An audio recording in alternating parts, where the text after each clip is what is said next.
Hi friend, எப்படி இருக்கீங்க? ஸ்கூலுக்கு போய்ட்டு வந்த உங்கள் பசங்கள்லாம் ஸ்கூலுக்கு போய்ட்டு வந்துட்டாங்களா? வேலைக்கு போய்ட்டு வந்தாங்களா? வீட்டில் இருக்கீங்களா? ஏன்னா குளிர்காலம் ஆரம்பிச்சிடுச்சு. குளிர் பயங்கரமான குளிராக இருக்குது. வெளியில் போகவே முடியலங்க. அப்படியே பனி சரன்னு ஊற்றுற மாதிரி இருக்குது. காது ரெண்டும் அடைக்கிற மாதிரி இருக்குது.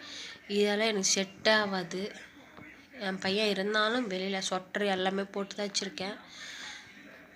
வெளியில் தான் விளாட்றான். நீங்களும் உங்கள் குழந்தைங்களுக்கு சொட்டரை வாங்கி போட்டு வைங்க. யாராக இருந்தாலும் நீங்களும் போட்டுங்கன்னா இந்த பனிக்காலம் சில பேருக்கு ஒத்துக்கும், சில பேர் ஒத்துக்காது.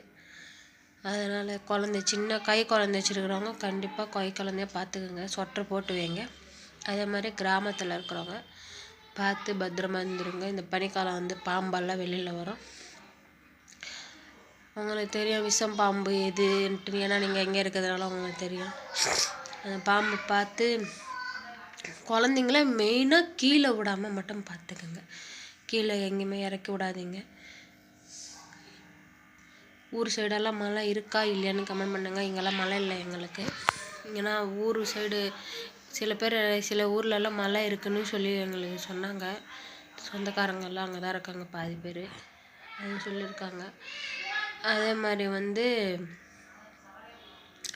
பனியில் குழந்தைங்கள வெளியில் அனுப்பாதீங்க. மறுபடியும் அதே சொல்கிறேன். இன்றைக்கி உங்கள் வீட்டில் என்ன சமையல்னு கமெண்ட் பண்ணாங்க. வேறு எதுவும் பேசுகிறதுக்கு எதுவுமே இல்லைங்க. என் பையன் வேறு போய் வெளில போயிட்டான்னா அவனாவது வீட்டுக்குள்ளே வந்திருந்தா ஏதாவது எப்படி கத்துறான் பாருங்க. வெளியில் விளாட்றான் அவனுக்கு குளிராது எதுவுமே இல்லை. வெளியில் விளையாடின்னு கிடக்குறான். ஃபேனே போடலைங்க. ஃபேனு போடாமல் தான் உட்காந்துருக்கேன். என் பையன் ஃபேன் இல்லாமல் இருக்கவே மாட்டான். நான் ஃபேன் போடாமல் உட்காந்துருக்கேன். கிறிஸ்மஸ் எத்தனை பேர் கொண்டாடுவீங்க? கண்டிப்பாக கமெண்ட் பண்ணுங்க. நாங்களும் கிறிஸ்மஸ் கொண்டாடுவோம். உங்கள் வீட்டிலலாம் பலகாரமெல்லாம் சுட்டியாச்சா? எங்கள் வீட்டில் இனிமேல் தான் சுடணும். இன்னும் எங்கள் அம்மா வீட்டு சைடு போகணுமா இல்லைன்னா இங்கேயா ஒன்றும் தெரியல. கேட்டுக்கிட்ட ஓடிட்டானா அவனை போய் பார்த்துக்கிட்டு போய் கேட்டால் நான் இல்லவே இல்லைன்னு சொல்கிறான்.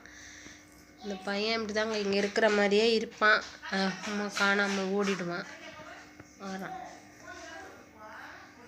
அடங்கவே மாட்டான்றாங்க. இந்த மாதிரி உங்கள் வீட்டில் ஒரு வாண்டு இருக்கான்ட்டு கமெண்ட் பண்ணுங்க. எங்கள் வீட்டில் பயங்கரமான வாண்டு, கொஞ்சம் நெஞ்ச வாண்டு இல்லை, பயங்கரமான வாண்டு. அடங்கவே மாட்டேன்றான். பாருங்க, நான் இப்போ முதல்ல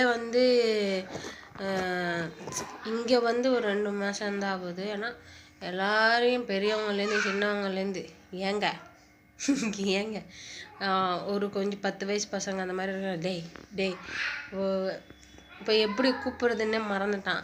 பால் வெடிக்க போகிற வரைக்கும் நல்லா இருந்தாங்க. கொண்டு போய் பால் வெள்ளை இல்லைன்னா ஸ்கூலில் பிகேஜிலாம் சேர்க்கலான்னு பார்க்குறேன். ஏன்னா அந்த இப்போ பேசுகிறது தானே நாளைக்கு பெரிய பசங்க நாளும் பேசுவாங்க. இப்போவே இப்படி இருந்தால் மரியாதைன்றது இருக்கணும்.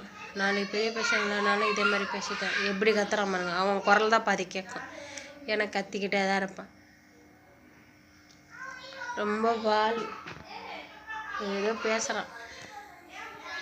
சரி, ஓகே, பாய்ங்க. போய் பார்க்குறேன் என்னன்ட்டு.